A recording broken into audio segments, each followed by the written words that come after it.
ஒரு பசுமையான காட்டில் அரண் என்ற சிங்கம் வாழ்ந்தது. மற்ற சிங்கங்களைப் போலல்லாமல் அரண் வேடிக்கைக்காக ஒருபோதும் வேட்டையாடியதில்லை.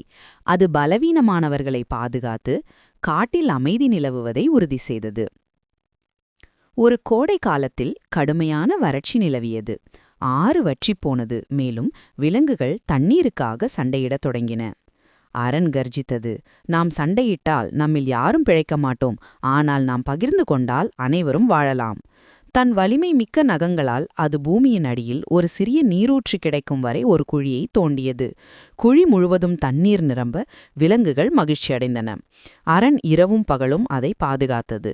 சிறிய அணில் கூட முதலில் தண்ணீர் குடிக்கலாம் என்று உறுதி செய்தது. ஒரு இரவு வேட்டைக்காரர்கள் விலங்குகளை பிடிக்க வந்தபோது அரண் தன் நண்பர்களை பாதுகாக்க வீரத்துடன் போராடியது. காயமடைந்த போதிலும் அது வேட்டைக்காரர்களை விரட்டியடித்தது. இறுதியாக மழை திரும்பிய போது அனைத்து விலங்குகளும் அரணுக்கு நன்றி சொல்ல ஒன்று கூடின. அவர்கள் அதனை ஒரு ராஜாவாக அல்ல, மாறாக காட்டின் இதயமாய் முடிசூட்டினார்கள்.